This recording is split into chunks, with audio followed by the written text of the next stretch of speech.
우리 다 같이 하나님의 말씀 교독하겠습니다. 마태 24장 우리 1절로 14절 교독합시다. 예수께서 성전에서 나와서 가실 때에 제자들이 성전 건물들을 가리켜 보이려고 나아오니 대답하여 이르시되 너희가 이 모든 것을 보지 못하느냐? 내가 진실로 너희에게 이르노니 돌 하나도 돌 위에 남지 않고 다 무너뜨려지리라. 예수께서 감람산 위에 앉으셨을 때에 제자들이 조용히 와서 이르되 우리에게 이르소서 어느 때에 이런 일이 있겠사오며 또 주의 임하심과 세상 끝에는 무슨 징조가 있사오리이까. 예수께서 대답하여 이르시되 너희가 사람의 미혹을 받지 않도록 주의하라. 많은 사람이 내 이름으로 와서 이르되 나는 그리스도라 하여 많은 사람을 미혹하리라. 난리와 난리 소문을 듣겠으나 너희는 상가 두려워하지 말라. 이런 일이 있어야 하되 아직 끝은 아니니라. 민족이 민족을 나라가 나라를 대적하여 일어나겠고 곳곳에 기근과 지진이 있으리니 이 모든 것은 재난의 시작이니라. 그때 사람들이 너희를 환난에 넘겨 주겠으며 너희를 죽이리니 너희가 내 이름 때문에 모든 민족에게 미움을 받으리라. 그때 많은 사람이 실족하게 되어 서로 잡아주고 서로 미워하겠으며 거짓 선지자가 많이 일어나 많은 사람을 미혹하겠으며 불법이 성함으로 많은 사람의 사랑이 식어지리라. 그러나 끝까지 견디는 자는 구원을 얻으리라. 이 천국 복음이 모든 민족에게 증언되기 위하여 온 세상에 전파되리니 그제야 끝이 오리라. 아멘. 우리 14절 다시 한번 읽어볼까요? 14절 시작. 이 천국 복음이 모든 민족에게 증언되기 위하여 온 세상에 전파되리니 그제야 끝이 오리라. 아멘. 예. 우리 옆 사람 뒷사람 이게 서로 한번 눈 인사하시고 잘 오셨습니다. 은혜 받읍시다. 예. 우리가 그동안 예수님은 그리스도가 되신다. 예수님은 누가 되신다? 그리스도가 되신다. 그래서 사람들이 나를 누구라 하느냐, 너희는 나를 누구라 하느냐 할 때 우리는 마태복음 16장 16절의 고백이 딱 입에서 나와야 됩니다. 주는 시작. 주는 그리스도시요 살아계신 하나님의 아들입니다. 아멘. 지금 이 설교를 지금 제가 5번째 하고 있는데 아직도 버벅거리거나 아직도 이게 잘 안 들어오면 그 사람 천국 갈지 안 갈지 모르겠어. 다시 한번 너희는 나를 누구라 하느냐 이렇게 예수님이 물으신다면 자 우리는 뭐라고 대답해요? 시작. 주는 그리스도시요 살아계신 하나님의 아들이십니다. 아멘. 이 고백을 믿으시죠? 예. 그러면 오늘 정말 예수님을 그리스도라고 이렇게 믿는다면 우리는 어떤 삶을 살아야 할까? 어떤 믿음 생활을 해야 할까? 하는 것이 오늘 우리가 들어야 될 말씀이 되겠습니다. 예수님을 그리스도라고 믿는 믿음이 있다면 그 믿음을 가지고 우리는 어떤 신앙생활, 어떤 직장생활, 어떤 가정생활 이 모든 것을 해야 될까 하는 것입니다. 여러분, 예수님은 먼저 선지자로 말씀이신 그분이 선지자로 이 땅에 오셨습니다. 완전한 참 선지자로 오셨습니다. 그리고 모든 율법을 다 완성하시고 큰 대제사장이 되셔서 자기 몸을 흠과 티가 없는 죄를 알지도 못하시는 그 몸을 완전한 번제로 산 제사로 번제로 드리면서 하늘 지성소로 대제사장이 되셔서 하늘 지성소로 올라가셨습니다. 올라가신 그분은 하나님 우편에서 왕권을 가지고 왕의 지팡이를 가지고 지금 다스리고 계십니다. 그래서 우리 하나님 우편에 앉아 계시다가, 자, 그런데 오늘 질문, 언제까지 주님은 하나님 우편에 앉아 계실까? 사도행전 2장 35절에 보면 그 기간을 특정하고 있습니다. 제가 한번 읽어볼게요. 내가 내 원수로 내 발등상이 되게 하기까지 너는 내 우편에 앉아 있어라. 여기 보니까 때가 있어요. 기간을 한정했습니다. 내가 여호와 하나님이 너의 원수, 적그리스도죠? 그리스도의 원수 사단 마귀로 너의 발등상이 되게 하기까지. 그 말은 그 사단 마귀를 예수님 발 아래 완전히 굴복, 항복 시키기까지는 너는 내 우편에 앉아 있으라. 자, 그러므로 여러분, 선지자의 사역은 마쳤습니다. 대제사장의 사역도 마쳤습니다. 그러나 왕의 사역은 지금도 진행되고 있다. 왕의 사역은 지금도 진행 중이다. 왜? 아직 예수님께서 하나님 우편에 앉아 계시지만 원수 사탄이 완전히 항복을 하지 않았기 때문에 아직 거기에 계시는 거예요. 이제 완전히 굴복하고 항복할 때, 그때 예수님은 진정한 영광의 왕으로, 우리 방금 찬양했잖아요. 영광의 왕으로 오시게 되는 것이죠. 그러므로 지금은 어느 때냐? 예수님의 왕의 사역이 지금 진행 중인데, 이 왕의 사역이 진행 중일 때를 성경적인 용어로 뭐라고 하느냐? 종말의 때라고 한다. 따라서 합시다. 종말의 때. 종말의 때. 종말의 때. 종말의 때. 이 종말의 때는 뭐냐면 사단, 원수, 마귀가 예수님 앞에 완전히 무릎 꿇을 때까지, 굴복할 때까지 그 기간을 종말이라고 하는 것입니다. 여러분, 우리는 일반적으로 종말이라고 하는 단어를 딱 들으면 자동적으로 우리는 어떤 생각을 하게 되냐면, 아, 세상 끝, 말세. 이 세상 끝과 말세, 어떤 시간적인 개념의 마지막을 떠올리는 경향이 있습니다. 그러잖아요. 종말하면 마지막 때, 이제 얼마 안 남았어? 이렇게 시간 개념을 떠올려. 그러나 성경은 종말이라고 하는 것을 그렇게 이야기하지 않습니다. 제가 몇 번 말씀드렸습니다. 여러분, 영생도 시간적인 개념이 아니다라고 말씀드렸습니다. 영생은 안 죽고 오래 사는 게 영생이 아니고, 영생은 하나님의 생명이 내 안에 들어와서 하나님의 생명을 내가 그 생명 속으로 들어가서 그 생명을 누리는 게, 그게 영생이다. 영생은 하나님의 생명하고 연결되는 것이지, 영생이 안 죽고 오래 사니까 영생, 그런 개념이 아니다. 성경적인 개념은 적어도 그렇다.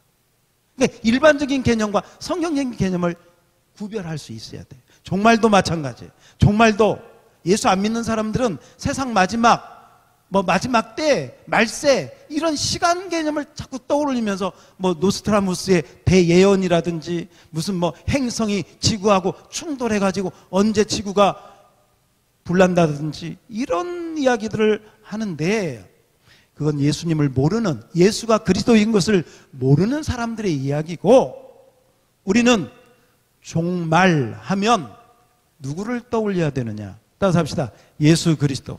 예수 그리스도. 예수 그리스도. 예수 그리스도. 그러니까 우리는 이러나 저러나 항상 누구만? 예수님만, 진짜 입에 발린 소리가 아니라 마음속에요, 진짜 예수님만 떠올려야 되고 그분만을 붙잡아야 돼. 아멘. 그래서 이런저런 데 흔들리면 안 돼. 여러분, 성경의 종말은 예수님이 기준이다. 누가 기준이다? 예수님이 기준. 그래서 예수님이 이 세상에 오셨어. 초림, 그걸 초림이라고 그래요. 탄생하셔서, 우리 성탄절 가깝지만 예수님이 초림하셨다 하면 이게 이제 종말의 시작인 거예요. 그래서 예수님이 오셔서 첫 마디가 뭐예요? 회개하라. 천국이 가까웠다. 종말이 가까웠다는 거예요.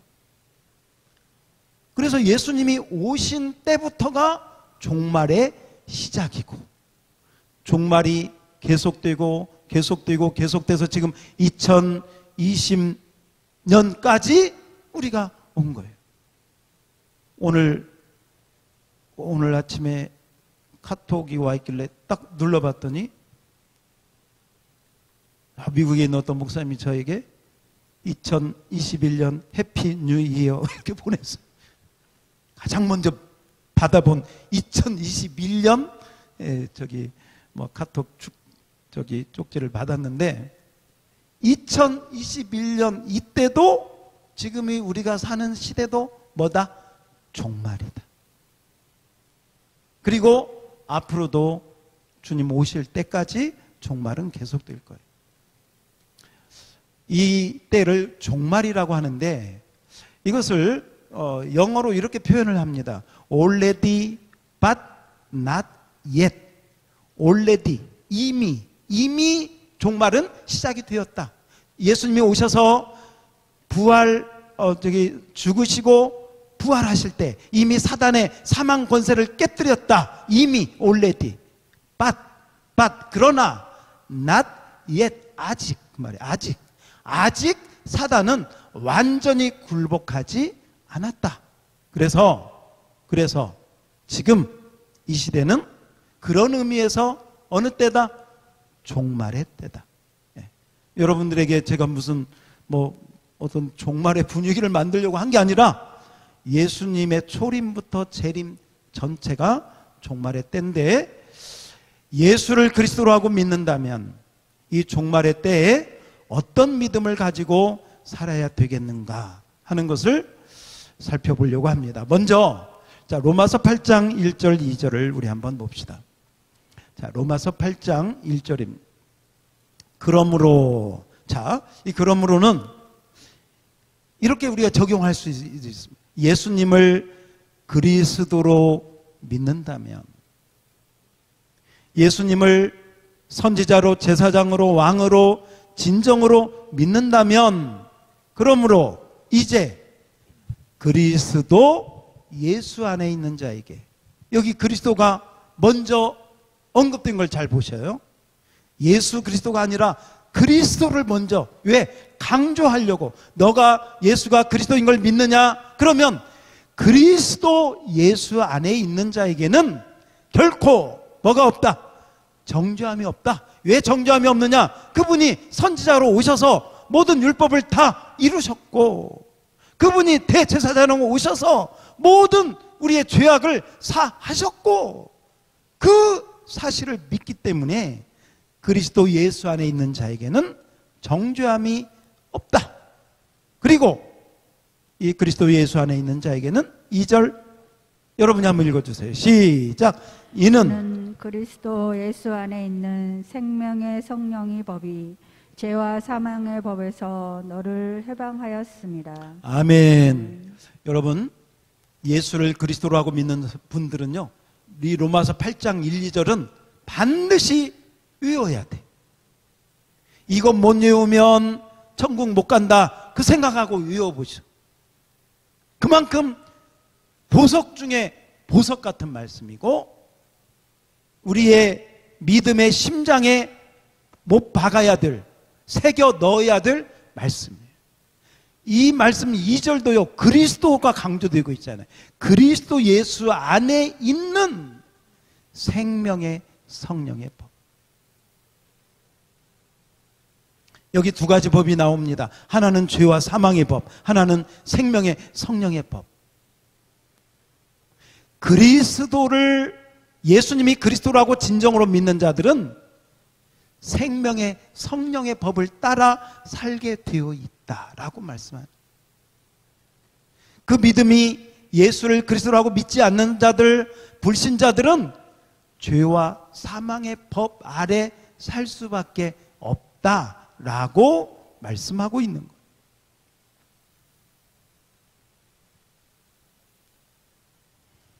여러분,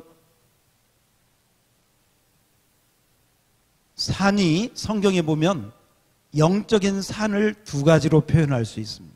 하나는 모세가 율법을 받은 신의 산, 또 하나의 산은 하나님의 아들 예수님이 우리를 위해서 십자가에 못 박히신 갈보리 산. 죄와 사망의 법 아래 있는 자들은 신의 산 신앙을 따라 사는 사람들입니다. 신의 산은 율법이고요, 율법 앞에 서게 될 때 모든 사람들은 다 그 앞에서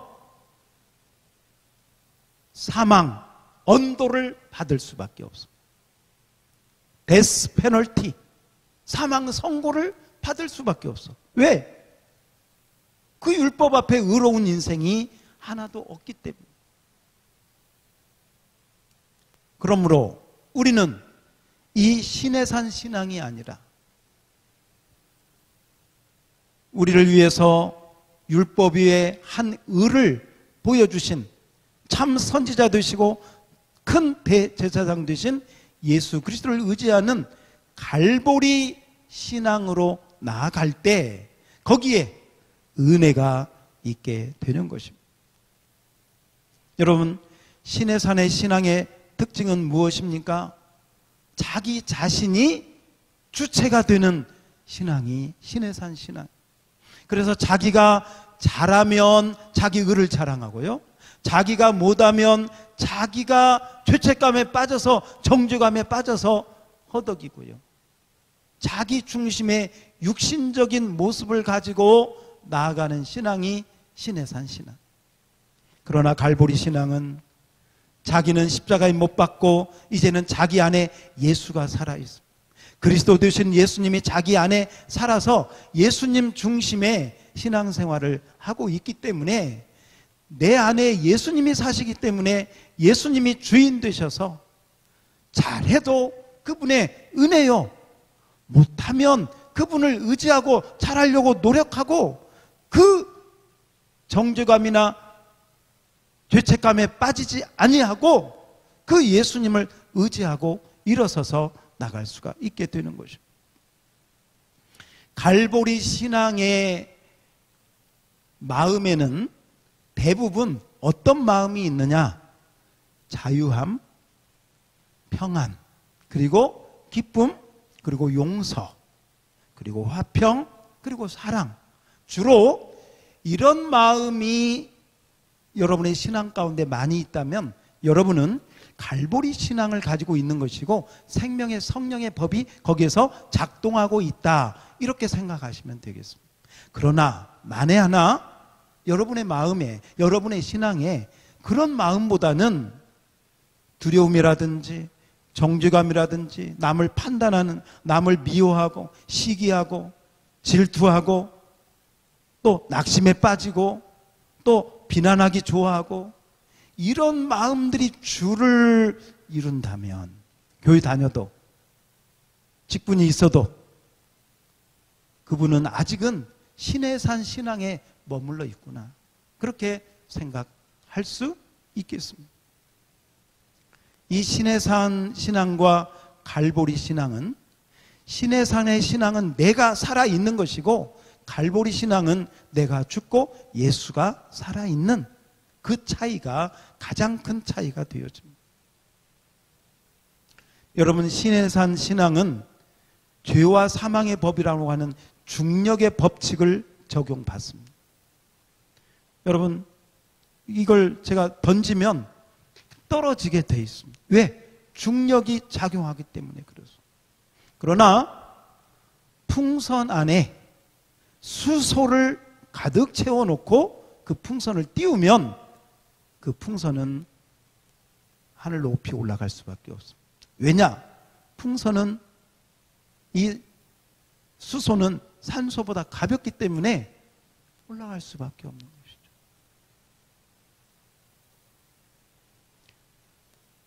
그리스도 예수 안에 있다는 것은 표현하자면 풍선 되시고 수소가 가득한 바로 그리스도 예수 안에 우리가 들어가 있기 때문에 이 죄와 사망의 법, 중력의 법칙이 적용할지라도 그 가운데 예수 안에 있는 자들은 생명의 법, 성령의 법을 가지고 은혜 가운데 올라가는 신앙생활을 할 수 있다는 거죠. 이 은혜를 실제적으로 우리 삶에서 누려야 되는 것이죠. 그래서 오늘 이 말씀을 들으면서 진정으로 예수님이 그리스도인 것을 믿는다면 여러분은 올라가는 신앙, 생명이 역사하는 신앙, 성령님이 역사하는 그 생명과 성령의 법에 따라 사는 그런 은혜의 축복이 있기를 주의 이름으로 축원합니다. 그리고 이 생명의 성령의 법을 따라 살 뿐만 아니라 제가 지금 우리가 사는 시대는 무슨 시대다? 종말 시대, 종말의 때라고 그랬어요. 무슨 때? 종말의 때. 이 종말의 때에 어떻게 살아야 되느냐? 첫 번째, 미혹을 조심해라. 미혹. 자, 오늘 본문 봅니다. 마태이 24장 4절을 한번 읽어볼게요. 제가 3절 읽고 여러분이 4절 읽을까요?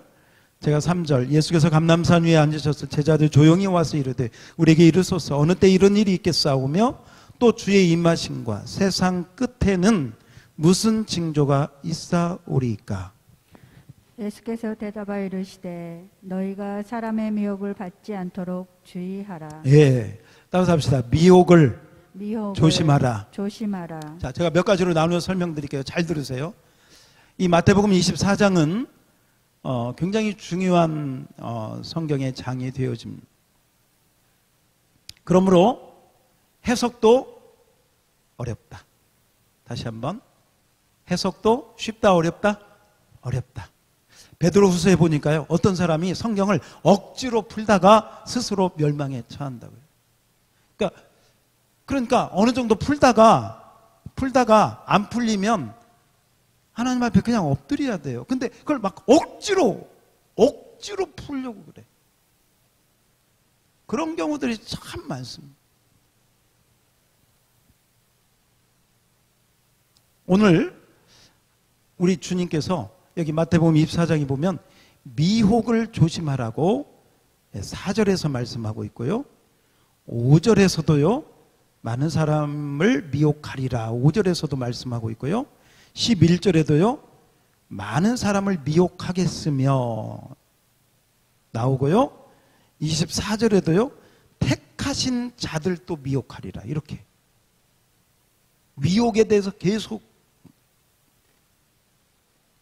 여러분이 종말의 때는 첫 번째 사람을 통해 미혹한다. 뭘 통해서? 사람을 통해서 미혹합니다. 이건 말씀 따로 길게 드리지 않겠습니다. 이만희, 안상홍, 정명석, 무슨 통일교 문선명 이런 다 이 사람이거든요. 자, 사람을 통해서 미혹한다. 자기가 보혜사다. 자기가 무슨 예수님 재림주다. 이러면서 사람을 통해서 미혹합니다. 우리 여기 있는 분들 보니까 사람을 통한 미혹에는 넘어갈 사람이 없는 것 같아. 제가 여기 보니까. 네, 다행입니다. 다행히. 근데 이제 사람도요. 한 가지 좀 더 덧붙일게요. 사람도요. 예를 들면 아무개 교회가 세계에서 최고 큰데 거기에 조아무개 목사님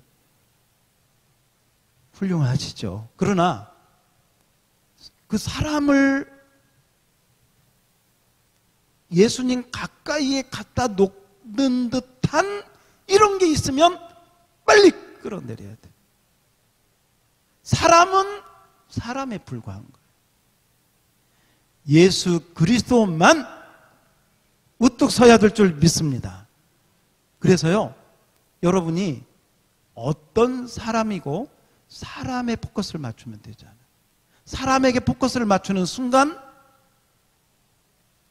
그 사람이 넘어지면 같이 넘어져 버리는 거예요. 예수 그리스도 그분만을 믿고 의지하고 붙들어야 될 줄로 믿습니다.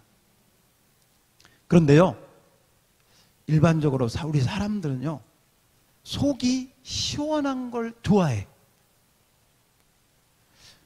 긴가 민가 이거 별로 다 싫어하거든요. 근데 본질적인 것은 다 하나님께서 이렇게 좀 감추어 놓았어요. 오늘 이 말씀을 듣는 가운데 여러분이 깨닫는 은혜가 있기를 원해요. 뭐냐면 한 가지 예를 들어볼게요.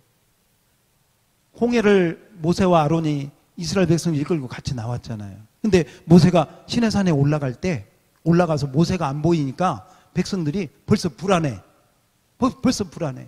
그래가지고 아론에게 막 컴플레인 하는 거예요. 모세 어디 갔냐고, 지금 죽었는지 살았는지, 우리 지금 하나님이 어디. 그래서 뭐 만들어? 금송아지 만들어. 금송아지를 보니까 마음에 평안이 와. 이게 사람이다. 우리도 마찬가지예요. 우리라고 뭐 달라요? 그래서 사람을 쫓게 되어 있는 거예요. 목사님들 가운데, 선교사님들 가운데 어떤 사람을 특별히 여러분이 신뢰하고 신봉하고 따라가는 것 조심하셔야 돼요. 큰 교회 목사님이라 할지라도, 아니 적당한 교회 누구라도 사람은 항상 틀릴 수가 있어요. 사람에게 미혹당하면 되지 않는다. 두 번째, 때를 제시하는 미혹에 조심하라. 따라서 합시다. 때와 시기를 제시하는 미혹에 조심하라. 아까 우리 사람은 속 시원한 걸 좋아해요. 예를 들면 이런 거예요. 여러분, 예수님이 곧 오십니다. 깨어 있으십시오.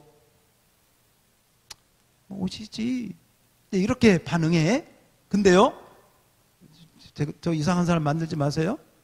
예수님이 한 달 후에 오십니다. 깨어 있으십시오 하면요, 아멘 이래요. 우리 사람은 그렇게 돼 있어요.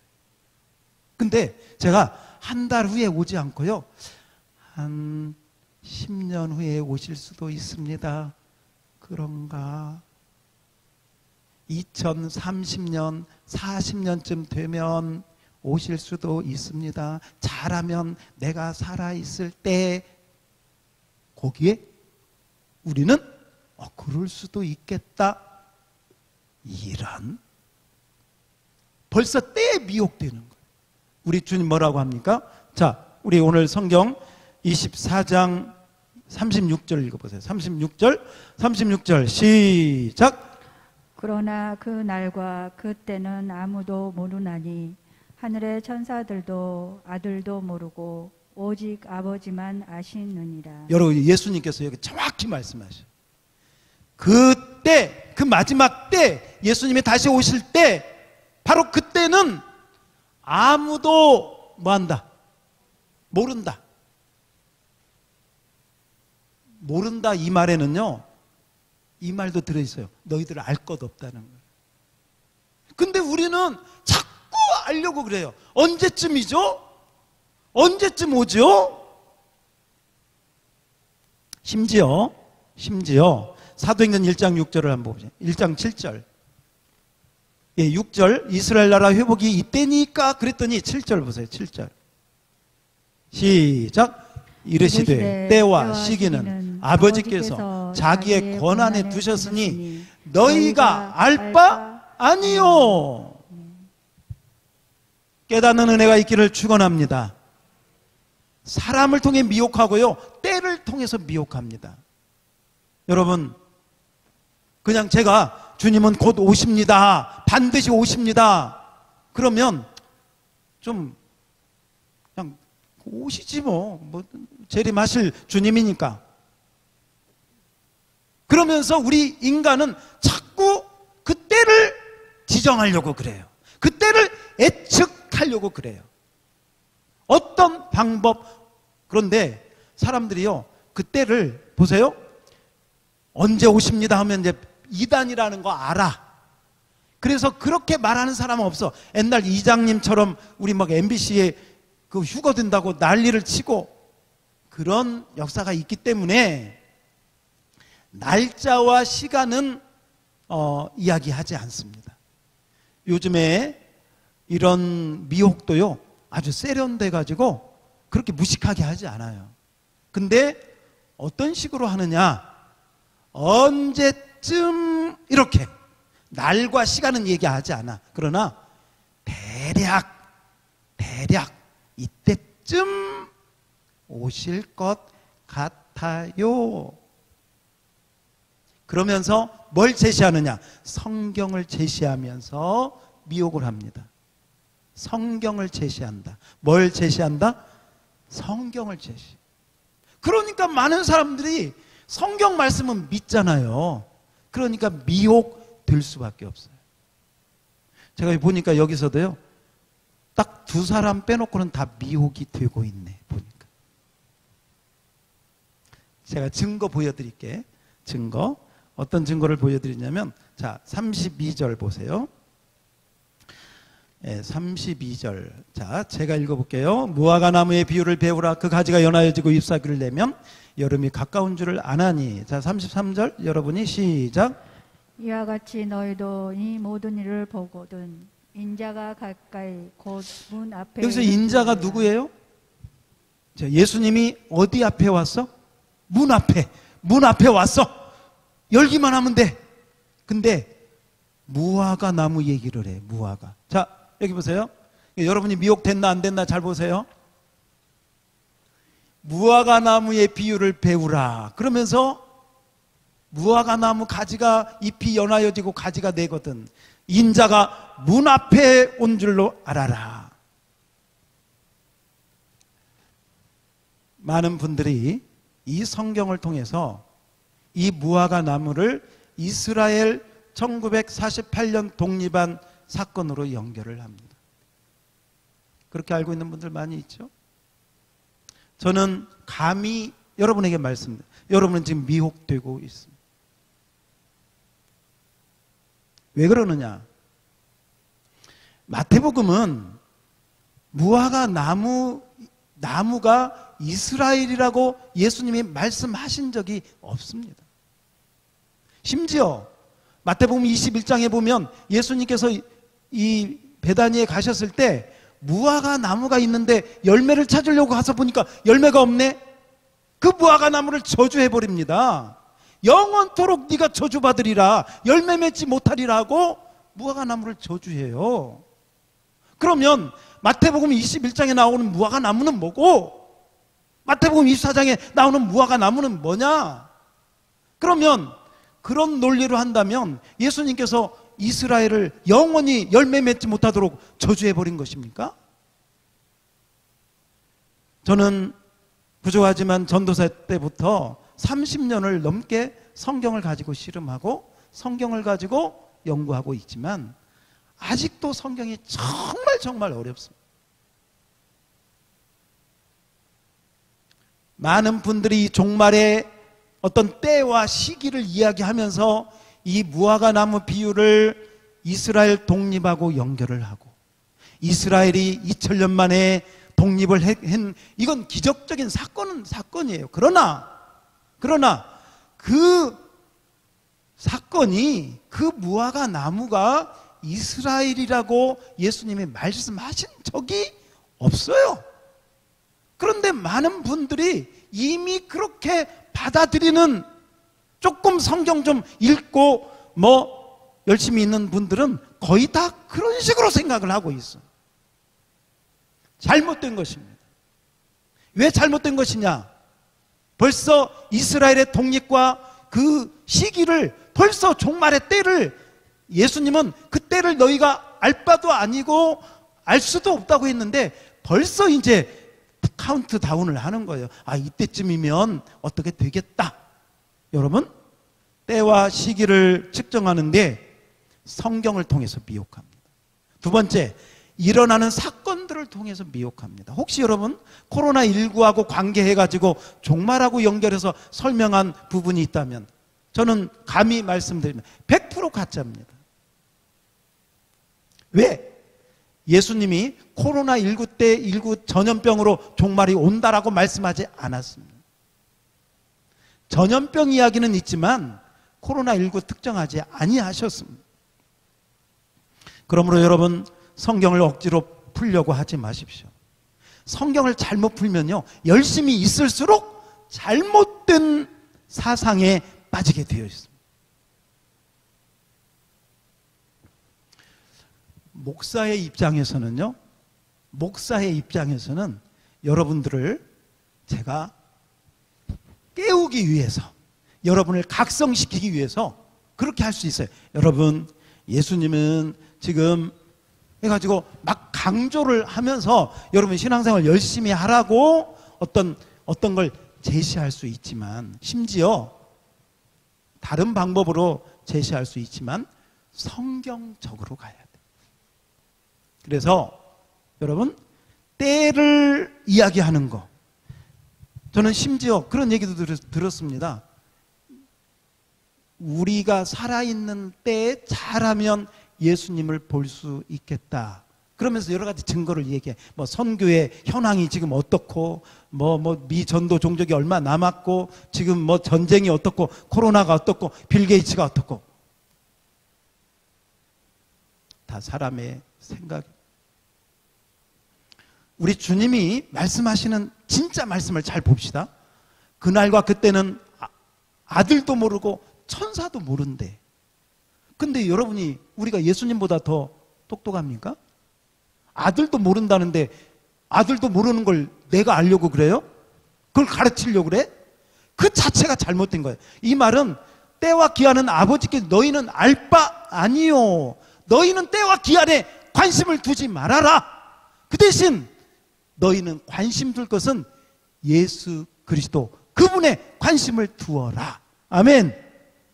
예수님을 붙들고 그 예수님을 의지하고 예수가 그리스도 되시는 그분만을 바라보고 나가야 될 줄 믿습니다.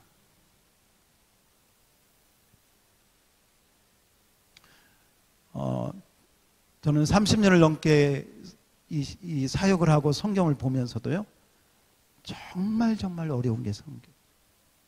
어떤 분은 자기가 다 아는 것처럼 얘기해요. 오늘 14절 말씀을 한번 볼까요? 14절, 이 천국 복음이 모든 민족에게 증언되기 위하여 온 세상에 전파되리니 그제야 끝이 오리라. 우리는요, 이런 말씀을 들으면, 아, 천국 복음이 저 아프리카, 남미, 이슬람, 공산권, 이렇게 생각하시죠? 정말 이 말씀이 그 말씀일까요? 예수님께서 이 말씀을 줄 때 제자들에게 이슬람권을 생각하고 주었을까요? 공산권을 생각하고 이 말씀을 주었을까요? 그런데 우리는요, 이 말씀 들으면 벌써 딱 그렇게 이미 생각을 해버려요.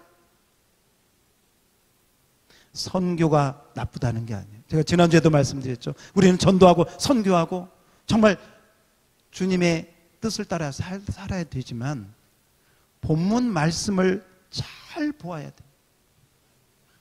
이 천국 복음에 대한 예수님이 이야기하면서요, 15절에 보니까요, 이 말씀이 바로 나와요. 15절 잘 보세요. 그러므로 천국 복음이 온 세상에 전파돼 그때야 끝이 오기 때문에, 그러므로 너희가 선지자 다니엘이 말한 바 멸망에 가증한 것이 거룩한 곳에 선 것을 보거든. 그때에, 따라서 합시다. 유대에 있는 자들은 산으로 도망하라. 여러분, 이 문맥을요, 여기 보세요. 성경을 문맥을 하나만 딱 따다가 가면 절대 되지 않아요. 24절 천국 복음이 온 민족에게 증언되기 위하여 온 세상에 전파되리니 그제야 끝이 오리라. 그러므로 너희의 다니엘이 멸망한 너희 그때에 너희는 유대에 있는 자들은, 이 말씀이요, 그 당시의 제자들, 그 당시의 유대와 이스라엘 백성들에게 주님이 하신 말씀이라는 거예요.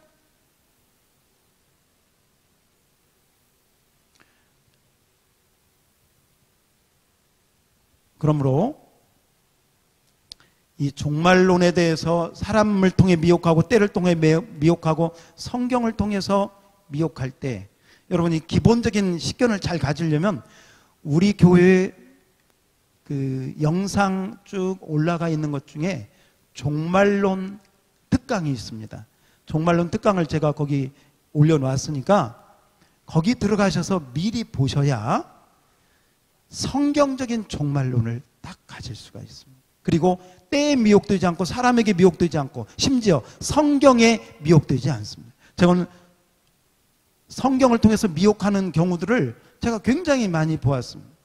아까 무화과나무 비유도요, 많이 퍼져 있어요. 이건 세대주의거든요. 세대주의는 근본주의고 이미 거의 2단 가까이로 평가가 된 이 사조인데 아직도 그걸 붙들고 있는 사람들이 많이 있어요. 그리고 그걸로 자기의 그 종말 어떤 교리를 이렇게 구축해 가는 거예요. 무화과가 이스라엘인가? 그 증거가 뭔가? 어떤 사람은 무화과가 이스라엘 뭐 나무라나 국화라나 그러지 않습니다. 이스라엘 대사관으로 전화해 보세요. 이스라엘 국화가 뭔지. 아닙니다. 그러므로 성경을 성경으로 잘 해석해요. 그래야 잘못된 미혹에 빠지지 않는다. 자, 그래서 이 종말의 때 다시 한번 따라서 합시다. 미혹에 조심하라. 예. 그리고 마지막으로 여러분 데살로니가후서 3장 10절에 보면 이런 말씀이 있습니다. 일하기 싫어하거든 뭐 하지도 말라. 다시 한번, 일하기 싫거든 먹지도 안 먹으면 어떻게 될까? 그러면 이 말씀을 제가 좀 심하게 한번 이야기해 볼게요. 일하기 싫으면 죽어라. 성경에 나오는 말이에요. 일하기 싫거든. 그 말은 여러분 현실에 최선을 다해서 살아라. 따라서 합시다. 현실에 최선을 다하여 살아라. 예, 그렇습니다. 만약에 예수님께서 이번 성탄절날 재림한다고 봅시다. 이번 성탄절, 금요일날 성탄절날 예수님이 재림을 하신다. 진짜 재림하신다고 봅시다. 그러면 여러분 어떻게 할 거예요? 우리 집사님 어떻게 할 거예요? 우리 권사님 어떻게 하실 거예요? 오늘 저녁에 나와서 철회할 거예요? 안 할 거예요? 하지 마십시오. 집에서 푹 주무세요. 평상시 같이 여전히 직장 나가시고, 우리 권사님 여전히 집안 청소 깨끗이 하고 설거지 잘하고, 내일 주님이 오신다 할지라도, 누가 얘기했잖아요. 내일 종말이 온다 할지라도 나는 한 그루 사과나무를 심겠다고 한 것처럼 현실에 충실하게 살아야 돼. 예수님 오신다고 호들갑 떨어서도 안 돼. 그만큼 예수가 그리스도 그분만을 의지하고 생명의 성령의 법을 따라 살면서 현실에 최선을 다해서 살아야 돼. 왜 제가 현실에 최선을 다해서 살아라 말씀드리냐면, 물론 우리가 사는 이 세상은 없어질 세상이고 썩어질 세상. 그러나 이 세상은요, 하나님의 생명이 있는, 또 구원받아야 될 하나님의 자녀가 있는, 또 하나님이 창조한 이 아름다운 꽃과 나무와 산이 있는 하나님이 창조하신, 그래서 우리가 지금 기후 문제, 음식 쓰레기, 이거 우리가 앞장서서 하나님이 보시기에 좋은 이 세상을 가꾸어 나가야 됩니다. 그러므로 여러분, 우리 하루하루 최선을 다해서 살고, 그러나 최선을 다해서 산다고 할 때 이 세상에 빠져서 살으라는 게 아니고 다시 오실 주님을 사모하고 바라보면서 언제 주님이 오시더라도 아멘 주 예수여 오시옵소서. 왜? 생명의 성령의 그 은혜 생활을 하는 사람은 그런 마음을 가질 수밖에 없어요. 그래서 초대교회 성도들도 이미, 제가 초대교회 때도 종말이라고 그랬어요. 지금도 종말이에요. 앞으로 주님이 오시지 않고 앞으로 한 5,000년 후에 주님이 오시더라도 그때도 종말이에요. 어느 때 내가 산다 할지라도 우리는 주님 어서 오세요 하는 마음 가지고 살아야 되고, 그 고백이 저와 여러분의 고백이 되어야 됩니다. 오늘 정말 예수님을 진정으로 그리스도라고 믿는다면 생명의 성령의 법을 따라 사십시오. 미혹되지 마십시오. 그리고 현실에 최선을 다해서 여러분 직장, 직업, 가정, 자녀 잘 최선을 다해서 하시다가 주님 오실 때, 오늘 성경에도 보니까요, 두 사람이 맷돌 갈다가 주님 맞이하잖아요. 밭에서 일하다가 주님 맞이하잖아요. 그게 당연한 거예요. 그게 맞는 신앙생활이다. 기억하시고 여러분만이 특별한 어떤 걸 안다고 생각하면 절대 안 돼요. 성경적으로요, 성경적으로 그날과 그때는 아무도 모른다고 해서, 그러니까 그날과 그때를 누가 이야기하려고 하거든 입 닫으라고 해야 돼요. 자꾸 뭐 추측하려고 하거든 거기에 빨려 들어가서 되지 않아요.